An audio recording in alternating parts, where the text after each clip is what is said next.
What is up, guys, and welcome back to Adventure Archaeology. If you're new to the channel, my name is Brandon, and today we're going to be heading out to a old town dump to dig for antique bottles. It's been a long time since I've been out digging, but I'm going to kind of break one of my cardinal rules.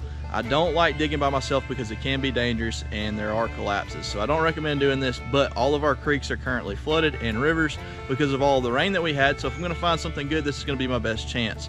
Hopefully we'll find something pretty cool. So hang in there, let's go see what we can find.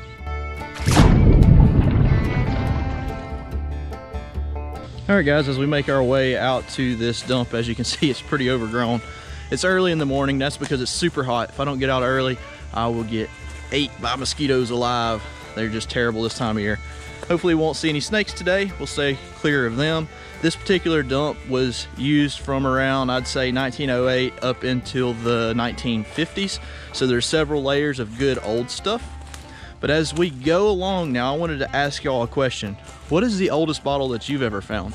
Me personally, I think it's probably about 1870 to 1880. We don't have super old stuff, but I'm curious to know, for the rest of you bottle connoisseurs out there, what's the oldest antique bottle that you've ever found?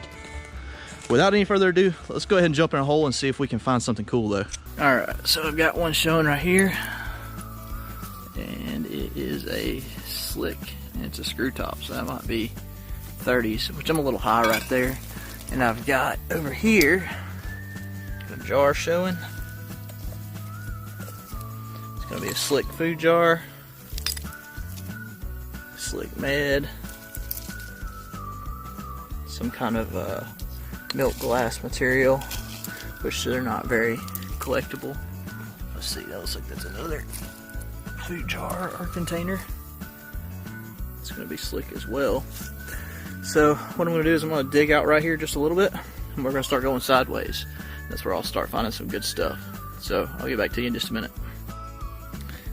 This is pretty neat, even though it's a screw top. See, it says the Bear Company. So that was aspirin for back then. That's pretty neat. I will definitely keep that one, and we will keep going. Here comes a spoon. Y'all see it? Oh, there we go. Had a nice decorative handle on it. We'll keep on going. So I got a big jar or something showing right here. I just pulled two slick meds out from above it. Now let's try to see what this is. It's in there pretty good. Let's see. Get above it. Lip broke on that one. Let's see if I can do this one-handed. You know, we catch a lot of flack for using these shovels to extract bottles, but what people don't know is how far we're up under stuff. You can see I'm sitting under this right now, and if I were to get even further up under there to lean to get it with a hand shovel, it would be that much more dangerous. So that extra 2 or 3 foot of a shovel could be the extra 2 or 3 foot you need to save your life when there's a cave-in. So that's something everybody needs to keep in mind for sure. I'm going to pause out for just a second until I get this loose because I'm not going to be able to do it one-handed. More than likely it was a big whine. That's a good sign though. We'll keep going that direction. Look at that. Right behind that was this right here, and it's embossed. It says London on it. Give me 1 second. That was a broke soda above it too. That was a hobble skirt. So give me just a minute and I'll get that out and see what it is. Well, that was pretty cool. It says London, England, Gordon's Dry Gin. So I've never dug one of those, so that is a first for me. I will take that for sure. Look at all that water in it. I'm going to set it to the side and we'll keep on going. It's kind of like a screw top ink. Still had that sitting in the top of it. Alright though, it's pretty neat. Probably won't keep that one, but it's neat to find stuff whenever it's still intact. Just pulled this Castoria out. That's pretty much the most common med that you can find. It's embossed on the sides, but they have a really nice aqua hint of color to them, and they look great when they're cleaned up, so I'll probably keep that one. Something else that we never put very much focus on is the amount of bones that we find in these bottle dumps. I mean, there's bones everywhere, and what they would do is they would throw the mules and horses and stuff like that in here instead of burying them, it was just easier to take them to the dump where it would burn. These usually aren't embossed, but they're neat because they're so small. Makes you wonder what was in it. It was probably a sample size, something like sample size perfume, sample size medicine. I don't know. Pretty neat, that worth keeping. Was just removing some of the overburden, and this one fell out. Another Dr. Caldwell's, but that's the aqua colored one, so that's the better looking one. We'll take that for sure.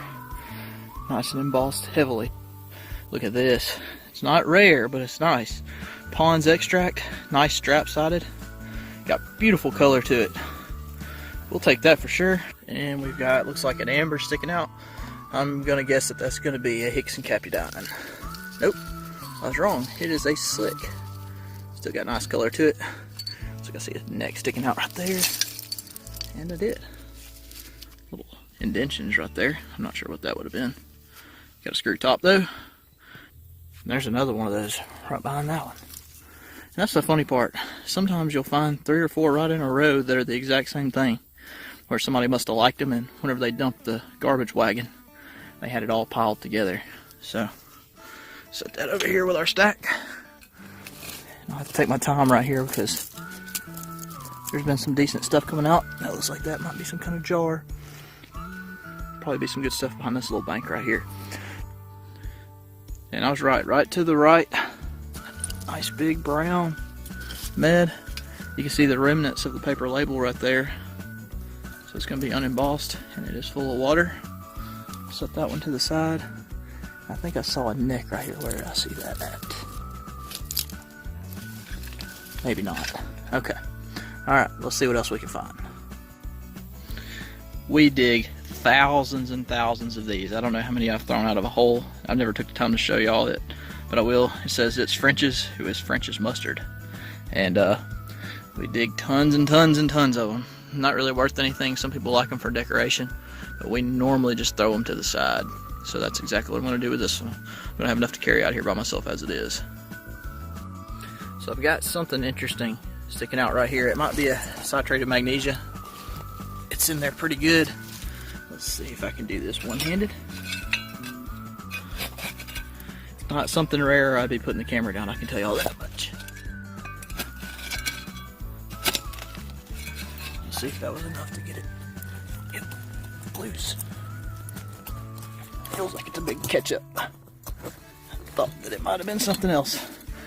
Nope, big ketchup. So mustard and a ketchup side by side. And you can see on the bottom it says Heinz. That's how we know it was ketchup. Alright, we'll keep going. I thought I had my poison I was looking for. It was just a slick brown. Still pretty nice though. It might have been. If it would have said S&D or sharpened domes on the bottom, we would have known it would have been a poison. But without anything on it, I can't give you a good identification. So the two that I found earlier with the big indentions on the sides were both screw tops. Here is a cork top variant. So we're right there on the brink of it. This is probably late 20s. We'll see. Still getting close to 100 years old. They all have that good aqua color to it. If anybody knows what that is, comment below and let me know, because I'm sure somebody has one with a label on it someplace. That is something that I do not know about. Just popped another one of them out. A brown one. And then there's another one there. I mean, they're just stacked in here. That's a screw top. I don't know what that stuff is. Time to do some research, I guess. That's pretty neat. That's either a handle off of like a fork or something, or that could be like the arm to some glasses. I'm not for sure. You can see that it's real ornate. It's pretty neat though. This hole right here is starting to pan out for me for the day. So I'm gonna get out, walk up around the top, and see if I see another hole to jump in real quick before we get out of here. Alright guys, I couldn't find another hole to jump in, and I still haven't had time to do research on this bottle yet now that I'm back home, but I'm super curious to find out what it was. There were screw tops and there was this one cork top, so I know that it was probably around in the late teens into the 30s at least, and that gives me a starting point. There's no identifying marks. With that being said though, I had a few people ask in the last couple of weeks about the motorcycle that's been in my videos here recently. A lot of people have never heard of them. The company's called Royal Enfield, and they've been around since 1901. If you have ever seen the pictures of World War II where the motorcycles are being dropped by planes and they have parachutes on them, Royal Enfield was one of the companies that designed those motorcycles that were lightweight, attached to the parachutes during World War II. This bike was actually designed in India though, and you can see that it says that it's a Himalayan. That's because it was designed to actually climb the Himalayan mountains around the edges and do all of that really rough terrain.